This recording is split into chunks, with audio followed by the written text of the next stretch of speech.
হুম, মন যে তোমাকে খোঁজে,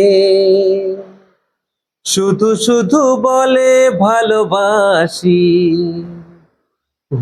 লা লা লা লা লা লা লা লা লা লা লা লা লা লা লা লা লা লা লা।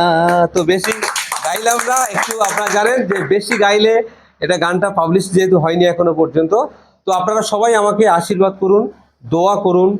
খুব শীঘ্রই আমার একটা মিউজিক অ্যালবাম আসছে, গানের অ্যালবাম, গৌতম সুস্মিতের কথায়, অশোক ভদ্রের সুরে আমার মিউজিক অ্যালবাম। আসসালামু আলাইকুম। আজকের আমার ফ্যান্স ক্লাবে আম্পা পরিবারের ক্যামেরায় আলহামরা আমতলা থেকে এসছে, বিষ্ণুপুর আমতলা। তো মেম্বারশিপ নিয়েছে। আমরা টার্মস অ্যান্ড কন্ডিশন যেটা দিয়েছিলাম যে একটা সিটের জায়গায় দুটো সিট কমপ্লিট করে ও 120 জনকে আম্পা পরিবার দেখার জন্য দাওয়াত দিয়েছে। তাদের নাম, contact number, Facebook follow, YouTube subscribe করে নিয়ে চলে এসছে। তো এই মুহূর্তে আমরা আলহামরাকে একটু আমরা বরণ করে নেব। আজমিরা সর্দারকে বলবো বসেই একটু আমরা বরণ করছি, একটু ক্যামেরায় সুবিধার্থে। ওকে সবাই উৎসাহ দেবেন, সমাজে ভালো কাজে এগিয়ে আসুক। তো আমাদের মেম্বারশিপ কার্ডটা ওকে দিয়ে দিলাম, ওর ছবি সহ এখানে সব ডিটেলস আছে। ও পশ্চিমবঙ্গের মধ্যে যে কোনো জায়গায় যে কোনো বিপদ সমস্যায় পড়লে ওকে আমরা সেভ করবো ইনশাল্লাহ। তো দিশহরার জিয়াস হসপিটালের পক্ষ থেকে আল্লাহ জাহিল হোসেন সাহেবের পক্ষ থেকে আমরা একটা ডায়েরি ওনাকে গিফট করলাম। সারা পশ্চিমবঙ্গে যেখানে যা সমস্যা দেখবে, বিপদগ্রস্ত মানুষের অবস্থা ওই খাতায় নথিভুক্ত করবে। তো বর্তমানে ওরই বোন, ও আমার প্রোগ্রাম দেখেছে, দেখে আমাকে ফোন করছে, দাদা আমি তো 60টা সিট কমপ্লিট করার জায়গায় আমি একটা 72 জন করে ফেলেছি, আমার বোনটা এরকম পরিস্থিতি। আমি বললাম কি হয়েছে? বলছে খিঁচুনি সমস্যা হচ্ছে। তা খুব মানে খারাপ অবস্থা। ডায়মন্ড থেকে জায়গায় ফিরেছে, প্রথমে আমতলা, তারপর ডায়মন্ড হারবার, ওখান থেকে খুব বাড়াবাড়ি অবস্থা। আমাদের হসপিটালে, দিশহরার জেএস হসপিটালে ওকে ভর্তি করতে বললাম। ও যেহেতু জানে আম্পা পরিবারের এমার্জেন্সি চিকিৎসা সহায়তা কেন্দ্র, ওখানে নিয়ে যাওয়ার পরে ও বললো আইসিইউতে ভর্তি করে দেওয়া হলো। কত নম্বর বেডে আছে আইসিইউতে? 95 নম্বর বেডে আছে।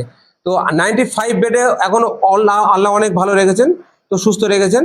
তো ও আমার জাহিদার কাছে গিয়ে বলছে যে ভাইজান আমি খুব গরিব মানুষ, আর আমার বাবা নেই, হ্যাঁ আমার এই বোনটা এই ভর্তি করেছে, আইসিইউতে আছে, আপনি একটু বলে কয়ে দেবেন, একটু কম যেন বিল করে। মানে খুব আমাকেও ফোন করছে বারবার যে আমি বলি বাবু আগে বাঁচুক বোনটা, তুমি চিন্তা করতে হবে না। তো বড় ভাইজান বললো তোমার এত কিছু বলতে হবে না, তুমি যেহেতু আম্পা পরিবারের মেম্বার, 2 দিন থাক, 4 দিন থাক, আর 1 সপ্তাহ আইসিইউতে থাক, তোমার বিল নিয়ে কোনো চিন্তা করতে হবে না।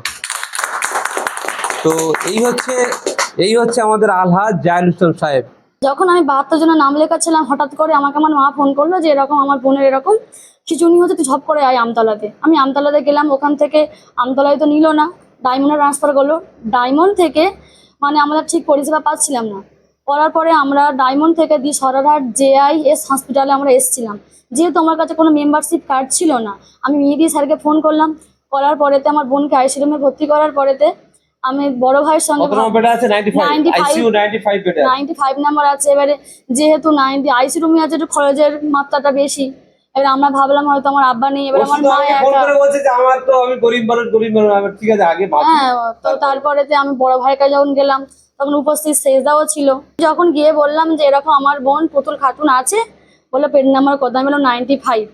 তখন জাহিদদা মানে বড়দা জাহিদদা বললো যে ঠিক আছে, তুমি যখন আমাদের আম্পা পরিবারের মেম্বার আছো, কোনো চিন্তা করতে হবে না, তোমার বোন বিনামূল্যে পরিষেবা পাবে। ঠিক আছে, সম্ভব গোটা পশ্চিমবাংলার মধ্যে। তো আমি তো খুব খুশি, মানে খুশিতে ভাষায় প্রকাশ করতে পারবো না। তার জন্য আমি আমার মেহেদি স্যারকে আমি অনেক আমার কাছ থেকে বড় ধন্যবাদ জানাচ্ছি। ওনাকে আমি কি দিয়ে খুশি করবো আমি নিজেই জানি না। যারা করলো জাহিদা সেজদা সবাইকে একসাথে ধন্যবাদগুলো ভাগ করে দিতে হবে। জাহিদা, সেজদা, মিন্টুদা, আমার এমনকি আমি আমার বোনকে দেখতে পাচ্ছিলাম না, কিন্তু মেহেদি হাসান মিন্টুদাকে ফোন করতে আমি সঙ্গে সঙ্গে, আমাকে কোনো পারমিশন ছাড়া আমি আমার বোনকে দেখা করতে, যখন খুশি আমি দেখা করতে পেরেছি। এটাই আমার কাছে বড় পাওয়া। অসংখ্য ধন্যবাদ আলহামরাকে।